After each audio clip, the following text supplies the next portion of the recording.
time. So whenever these incidents happen, and if the black box gets damaged, black box is the flight data recorder, which has all the necessary information which gets recorded. Damage that happens, it was always, it came to that point, sir, where we were sending the black box outside to the original equipment manufacturer and getting it decoded from that state of manufacture only. And it was for the first time that as a country, India took a stand that the black box which was achieved, even if it was damaged, that the whole decoding process is going to happen in the country, and we have successfully done it in the country also. The AIB has been successful in decoding the entire data which was available. So the AIB has been successful in decoding the entire data which was available, even if the black was from the outer side, if it was looking damaged also. And once the AIB has achieved the decoded the data, which was achieved from two different things. One was the flight data recorder, which has the data numbers, and also the cockpit voice recorder, which has the audio, this thing. So all these things, taking out the facts, the investigation processor runs on three principles, which is to find out what happened, how it happened, and why it happened. And preliminary report, it is called the preliminary report because it can't address all the things and all the questions that we have right now. And what we have done, what the AIB has done, in fact, through the preliminary report is to kind of address what happened. Based on the facts it found out in the CVR, based on the facts it found out from the FDR, and only the facts that it was able to determine was mentioned in the preliminary report. And to come out with the suggestions or to come out with the exact cause of what happened, and to come out with the further future action on, it can be the Boeing 787 or the series or the fuel switches and many things which have come under question, or the avionics which you have also mentioned in your question. To have a definitive answer and a definitive future correction measures, we have to look at the final report, sir. And I can say this to the House and through you to the people of this country also, that the AIB has a very definitive, thorough, rule-based process. They are very transparently looking into the process right now, and they are totally unbiased. This also I can say that the AIB is totally unbiased and looking into the facts. Now, there can be many questions also. I have seen multiple articles myself. I have seen multiple articles not only by the Indian media, but also the Western media trying to promote their own narrative, their own viewpoint, their own kind of consideration. But I have to tell you that the way we are seeing the investigation is through the facts.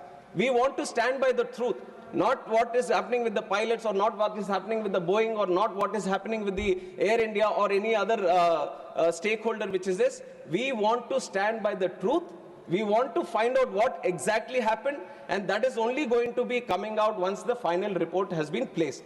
So we have to respect the process of investigation, and once that process of investigation has happened, then we can talk about what happened and how it happened, and then the corrective measures. If we talk about the other incidents that would have happened before, let it be the Air Nippon, Japanese Airways, or any other airways for that fact, every time any incident happens in any country, then the same process is followed, where the investigation body gets into the process of investigation, and once the thorough investigation is done and the final report is placed, only then the corrective measures to all these countries and all these airline operators and all the regulators is sent, so that the corrective action is being done. And this has happened in the previous incidences also. Wherever there was any incident happened, whenever there was a mandatory suggestive correction measures that were supposed to be done, through the international protocol, it is mandatory for every state regulator to follow these and every airline operator to follow these. And we have thoroughly, without any negligence, we have thoroughly followed all the corrective and suggestive measures from the ICAO international protocol. Thank you. Second supplementary. Honorable Chairman, sir, as we are all aware that the DGCA is the cornerstone of aviation safety in our country. But as we know, that in spite of these serious incidents which have taken place in our country, at this Ahmedabad incidents or the earlier whatever accidents have taken place, the DGCA is functioning at 50% of its sanctioned strength, technical strength. It's a very serious issue. I'd like to know from the Honorable Minister whether the government acknowledges this acute shortage in technical personnel within the DGCA, and what urgent and time-bound steps are being taken to fill these critical vacancies so that the regulator is fully equipped to safeguard the lives of lakhs of passengers who rely on air travel every day. Thank you. We all know the kind of progress civil aviation took in the last 10 years, and I have also been time and again talking about the tremendous numbers depicting the growth that we have seen in the country, right? In the number of aircrafts or the passengers that travel through who prefer air travel, or the number of airports. Everything has almost doubled in the last 10 years, or more than doubled in the last 10 years, sir. Even after we see that the COVID, which was a major road break for civil aviation, we have crossed the pre-COVID numbers, and we are seeing a tremendous growth in civil aviation network. And this is why we from the ministry also recommended that we need to create more posts in this DGCA, so that the surveillance or the safety or the security of civil aviation is very much intact with the tremendous robust growth that we are seeing. And this posts that we are seeing which are vacant, which has come to discussion, is the posts which have been created in last year and over the period of last 2 to 3 years. And we have to understand that creation of posts and recruitment of posts is a continuous process. And there is UPSC which is also involved. And we from the ministry are in continuous discussion. And last year itself, we have recruited 103 posts, which in the history of DGCA was the highest number of posts which was recruited. And this year we have planned to recruit 190. Where UPSC also has come forward, and by October, end of October, we are going to recruit 190 posts for this DGCA. And the other thing, which is more practical that I want to tell the House, is that these are very niche and technical posts. It's not like we have a huge pool. This is a limited pool of subject matter experts, let it be the engineers or the pilots or medical experts, aviation-related experts. This is a very specific pool of people that we are trying to pick up from. And it is a very tough process of picking up the right people, because these are going to be the regulators, these are going to be the inspectors, these are going to take care of the safety. So the recruitment process is also a very rigorous process, and we are doing our, we have taken notice of this thing also, and it has been a continuing process, and we are putting more pressure so that the timelines for the recruitment also come down, and very soon we are in the process of achieving 90% of these vacancies also to be recruited. Thank you. Third supplementary, Manisri R. Girirajan. Thank you, sir. I would like to know from the Honourable Minister whether the government has formed any high-level committee and formulated any new norms and procedures to be adopted and complied during the safety audits and routine inspections of each and every flight before the takeoff, and to provide special refresher training to aid. Thank you, sir. Thank you. Sir, like I said, one after the incident itself, one aircraft investigation bureau, they are running the investigative process into finding out how and why the incident happened. And on the other side, overlooking in a holistic approach on the safety measures and what can be done further. Because not only within the country, we are also trying to study other countries across the world where there might be better safety measures in their own countries. So we have also formed a high-level committee under the chairmanship of Home Secretary, and all important people from the aviation are also participating in it. And they are calling people from multiple sectors who are necessary to give more suggestions regarding this. And it is an ongoing process, sir. It was formed right after the incident, and it has got a timeline of 3 months so that they can have multiple meetings within this. And the question which has been put up by the honorable member is also discussed within that committee, and we are all hoping that they come up with some good measures. We already have very robust safety mechanism in the country. We all have to be aware of this process, that it is not that something extravagant or something outside the box is required for the country. We have a very good safety mechanism. Today, if you look at the numbers, today domestically there are 2,909 departures that are happening in the country. 2,909. And internationally, if you look, 624. So overall, the number of departures that are happening every day from the country is 3,500. And around 5 lakh passengers are traveling every day by air. Even today, these are numbers that I have taken from today. So 5 lakh passengers are traveling safely every day. 3,500 flights are taking off every day from the country. So we have a very good process, but we are not stopping there. We want things to be brought down to zero in terms of incidents or anything. That is the process that we have. That is the integrity that we have, and that is the target that we have. So we are being more open now to the suggestions that are coming into our side, and we are looking at the international process also, and some of the countries where they feel, because ICAO, which is the International Civil Aviation Organization, always has a third eye on all the countries which are running operations, which are having these civil aviation networks, because civil aviation is not a thing where it is just within the country. It is not limited within the country. There are airlines from our country which are registered in India going into other countries and picking up and traveling passengers of other countries also. And likewise, other countries, airlines are coming into our country and they are picking up our passengers. So this is a global thing. And all the countries which are having these civil aviation departments or ministries or sectors, they all have to comply with the Civil Aviation Organization, International Civil Aviation Organization protocols. And we have been very committed to maintain those protocols. And we have a very effective score of 85 in the International Civil Aviation Organization safety score. And there are other countries, and you have to imagine the numbers that India has. We have more than 160 airports in the country. And I've given you the number of passengers that are traveling every day. In other countries, you might say that New Zealand or UAE or this thing, how many airports they have? 1, 2, 3? And we are operating at such a vast scale. And that is not like an excuse I'm putting, but that is the kind of growth that we have seen in the country and the kind of growth we are trying to maintain by also having a 100% safe and secure civil aviation network. Dr. Fauzia Khan. Sir, I would like to ask the Honorable Minister that a Boeing B7878 aircraft VTANW was involved in an air turnback incident due to in-flight shutdown of engine 1 of flight number AI131 during climb on the 4th of August 23. Sir, from the Chhatrapati Shivaji Maharaj International Airport, Mumbai to Heathrow on the 4th of August, this flight was leaving.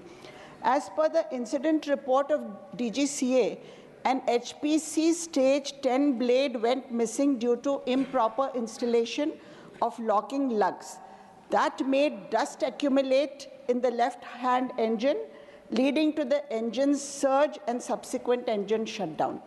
Sir, an RTI... Be brief. That's brief only. Sir, an RTI query to the DGCA has revealed that 65 in-flight engine shutdown incidents occurred between 2020 and 2025. So that's quite a large number. In that regard, what specific measures will the government take, as you spoke about such a large number of operations? So, and we have very advanced technology as well. So in order to have a quick before flight inspection of engine and exhaust systems, what measures will the government adopt? Thank you.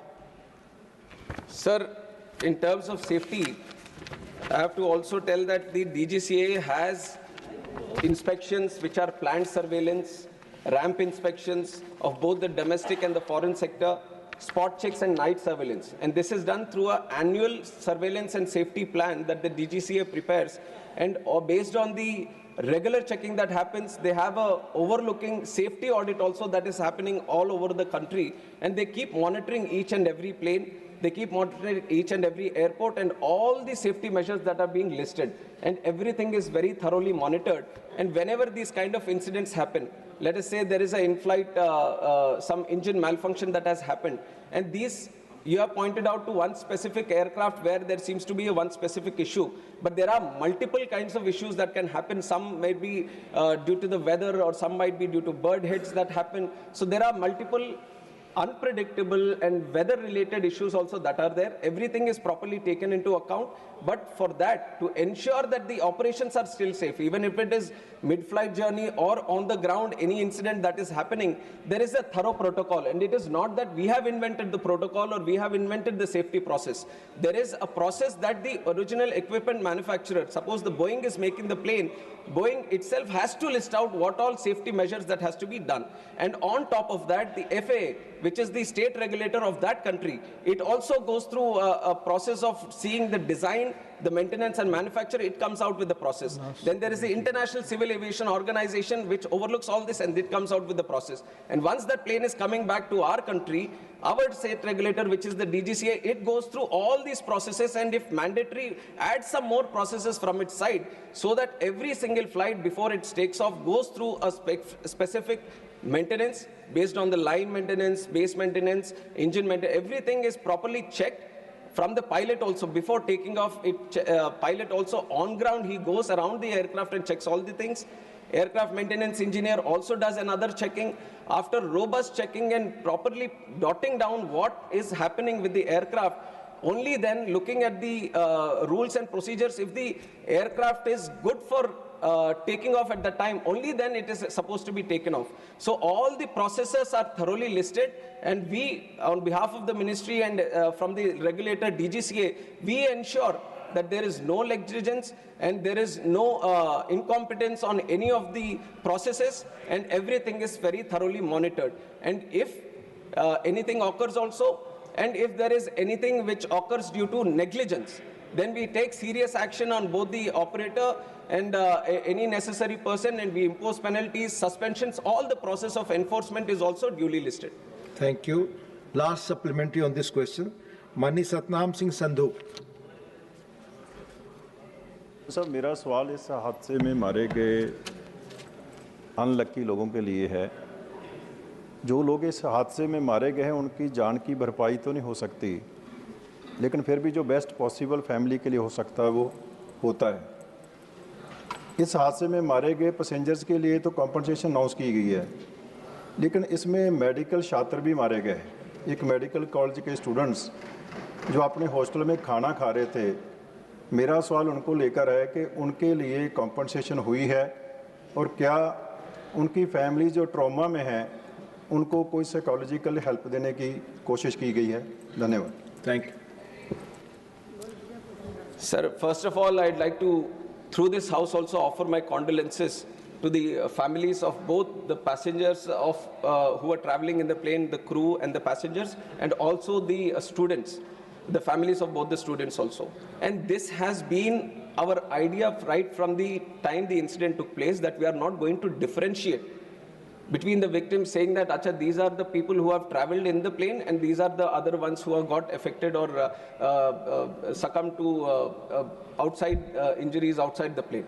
And all the support that is being extended to the victims of the families inside the plane, the same assistance is being extended to all the families of the people, students who have died outside also, sir. And the compensation also equally, they have also been taken into account, and they are being provided the compensation and the necessary support for the future also.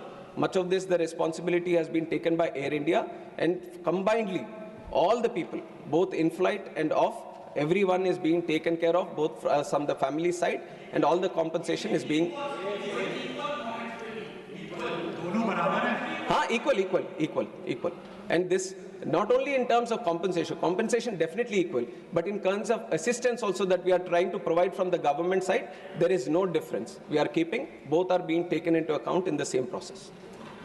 In 2018, since 2018, in 2024, why does it take a crash of this nature to do what should have been done in a routine way? Thank you. Sir, your question also has the answer. In a routine way, all these checks are already done. When there is a directive that is issued, then there is a special check that is done. But in terms of all the equipment that is there, according to the protocol that is listed, all the checks are thoroughly done. It is not that only when they say that this has to be checked, there is a special check that is done. All the fuel switches, all the cockpit, all the tires, everything get checked very robustly, very regularly. That is why we have a very tough process. But taking an advance leg, like you said, we wanted to be more thorough. All checking has been duly happening from that time. And what you have mentioned, what the FAA has done also, there are two types of directives. That is, one is the AD, which is the Airworthiness Directive, which is a mandatory, that all the other state regulators, they all follow. But what you have mentioned right now is a special Airworthiness Information Bulletin, which is not a mandatory thing, Like you said, if necessary, then the state regulator can do it. But at that point of time, the regulator also took a call that this is not a mandatory thing, and we, on our process of ensuring safety, we have a very good, robust process. So there is not a special check that is required because it was not a mandatory thing that was advised. But after the report has come, we have taken that also into cognizance to ensure that there is further, because like you said, these reports that have come. But I can show you 150 reports where every possible angle that the report can be, everything is already listed. कोई भी अगर report आ जाता तो आप बोल सकते थे कि ये तो पहले ही आ चुका है. So they have written every possible angle, right from the Western media to everyone. So that you can't just point out to one, say that this has been leaked. Because all the reports, I have 10 different angles which are written, which are now not coming out, not being discussed, because they are not touching this topic. But had it touched another topic, another report would have come ki isne already ye likha hai. So this has been right because of the interest that has been there. This has been going on right from day one itself, multiple theories, multiple angles, multiple stories. That is why I have, once again, it's an appeal made by the AIB through myself also, I'll make it again to the House, and through you to the larger section of the country also, is to maintain patience until the final report comes out. And we want the truth to be coming out, and we have to give that much space for our AIB also to work. And that is what I request. Second supplementary, Manish Haji. शुक्रिया उप सभापति जी. जब मैंने कहा था कि ये reports आपके पास थी, एडवाइजरी थी, तो इन्होंने कहा कि आपके प्रश्न में ही आपका जवाब है. वो मैं एक विडंबना का जिक्र कर रहा था. It was a statement based on irony, an unfortunate irony, not a plain statement. Having said that, thoda background mein sir. Having said that, I'm also aware, like all of you, my friends here, that the duopoly, this Airbus, Boeing, we are aware at the global scale.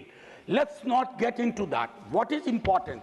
The in-house mechanism, nearly 50% of sanctioned posts in DGCA are vacant. Doesn't it affect DGCA's capacity? Particularly, I repeat, particularly when during the search, during the investigation, many newspapers reported this, that why such anomalies, ऐसी विसंगतियां तब क्यों बाहर आती हैं जब एक बड़ा हादसा गुजरता है, हादसा हो बैठता है और फिर उसके बाद हम जागने की कोशिश करते हैं. Vacancies and sanctions. Sir, like I've said, the vacancies have been created because it was a request from the ministry. Now with the growth that we have seen in civil aviation, we wanted more people within the DGCA. And these posts have been posts have been created in the last 2 years only. And the process, right, it's not that when you say that why are they vacant, it is not that we have stopped from recruiting. Right from the day they were created, we have started the process. It is a continuous process. It has to go through various cycles of recruitment also. And the only thing that I wanted to mention so that everyone knows a little bit about what is happening in this recruitment is that this is a very specific pool of people that we are trying to recruit. It is not that we have extensive pool of people. These are subject matter experts, especially in aviation, we are trying to pick up, senior people that we are trying to pick up, and who have a demand internationally and in other wings also. And we have a lot of people coming in from Air Force, and they have their own preferences also. So there is a limited pool that we are trying to work with, and we have done every single, in fact, we have put in more effort to do this. That is why I have also mentioned that in the last year, 103 posts which have been recruited was the highest ever. Because we wanted to speed up the process, we wanted to ensure that DGCA, the posts that are created is well equipped and it is full of the people that have to be recruited and no vacancies. It is an ongoing process. This year we are committed to take in 190 more. And also in the future, all the posts are being worked out in such a way that no vacancies, the situation of no vacancies does not arise. First supplementary, Mani Sanjay Singh, not present. Mani Sri Raghav Chadha. Thank you. Thank you so much, sir. Sir, India's civil aviation sector is booming, no doubt. But it appears that the regulator, the DGCA, which is the backbone of the sector, is cracking up under pressure. I say this because it is understaffed, it is underfunded, and it lacks autonomy. Sir, Parliamentary Standing Committee की report बताती है कि वर्ष 2024 में technical post, मैं overall vacancies की बात नहीं कर रहा, डीजीसीए के अंदर टेक्निकल पोस्ट में 55% की वैकेंसी है। टेक्निकल पोस्ट का काम क्या होता है sir? Air safety inspection, passenger safety, pilot licensing, aircraft maintenance और एयर वर्दीनेस। सर ये शॉर्टेज नहीं, ये क्राइसिस है। और मुझे लगता है sir there is no, thank you sir, sir सवाल पे आ रहा हूं, that there is no margin of error in the skies. तो मेरा माननीय मंत्री जी से सर आपके माध्यम से सवाल है कि हम एक डीजीसीए को सेबी जो एक फाइनेंशियल मार्केट का इंडिपेंडेंट रेगुलेटर है और ट्राई जो टेलीकॉम सेक्टर का एक इंडिपेंडेंट रेगुलेटर है, ऐसा ही एक ऑटोनॉमस स्टैट्यूटरी बॉडी में क्यों नहीं तब्दील करते? और दूसरा टेक्निकल पोस्ट की वैकेंसी कब तक भरी जाएगी? Please, thank you. Sir, I have to place on record that the DGCA is not under any kind of pressure. It is operating with utmost seriousness, professionalism, and all the requirements that are there that actually strengthens it according to the International Civil Aviation Protocol. At this moment that you're seeing, I've already explained it in a couple of questions also, the situation is that the posts were just recently created. And like you said, when it comes to the technical posts, you need that right technical capabilities people only to be sitting in those posts. And when you look at that kind of experience, that kind of situation, then obviously the pool which is limited makes it much more difficult to engage these people. And these are people who are having to regulate the safety, which is of the prime most importance. The whole fundamental pillar for the growth of our civil aviation sector has been the safety and security of the people and the operations. So keeping that intact, the process itself has so much technical this thing that it gets a little difficult, but we have been trying with the UPSC and other people also to engage the right people so that the timelines which takes for it to engage these people gets reduced. And Honorable Member has also talked about the budget. We have seen in the last 1 year also the 10% increase in the budget is there, and accordingly whenever required, definitely your suggestions have been noted, and whatever best can be done to assist DGCA to be more powerful and more engaging in terms of ensuring the safety, we will be doing it from our side. Mania Priyanka ji. Thank you so much, Honorable Chairman, sir. Sir, there comes a moment in time, when we keep our politics aside, and this particular air crash gave us that moment for even civil aviation to understand the challenges and the loopholes that exist. So my question is very specific, which I've written to the Honorable Minister about, that he told us to be patient with the final report. We were absolutely patient with the interim report too. But why is it that the report was released to the Indian people at 2 a.m. in the morning and there was no briefing done with regards to the AAIB report? Sir, just 1 second, a question related to the same thing. Pilots have raised their concern that there is no aviation expert who is sitting on that AAIB panel. Why is that so? If Honorable Minister could address that, I'd be grateful. Thank you. Thank you so much. Sir, I'll address the second part first, where it says that no aviation experts have been there. It is not true. There are two subject matter experts in terms of pilots who have been engaged within the investigation team, and likewise other engineers and all from the industry also have been engaged, and International Civil Aviation Organization observer also from the UN, where a lot of articles were there that he was rejected and all. So baseless articles have come up at the time, but everyone who was supposed to be in the investigation team, they have all been there. In fact, pilots have also been there. So that addresses the second part. And also regarding the report releasing, it was entirely up to the AIB. It was up to the AIB to finish the report and to release the report. And it's not that when they finished, then they uploaded it. It is according to their this thing. I don't think there was very specific reason of why it has been released in the night or in the morning. It was the report which was supposed to be released, and it was released at that time. Dr. John Brittas. Specific shortage of time. So after the Kozhikode air crash, the Aircraft Accident Investigation Bureau, AIB, has set up a flight data recorder and cockpit voice recorder lab, incurring a cost of 879 lakhs. Is it a fact that the investigation, even after that, the investigation is being conducted by AIB lab, or has the Indian government sought any assistance from a foreign country? Thank you, Manya Mantri. Sir, I have mentioned in the answer of the first question that this is the first time The FDR, the CVR has been decoded in the country. And how we have done it and why we are saying that we have done it is exactly because we have started the lab which could be able to do it here in India itself. And the the money which was there has been put in to establish this lab. It's now, and because of the lab itself, we were able to do it in the country. The House stands in-house, the House stands adjourned to meet at 2 p.m. lunch.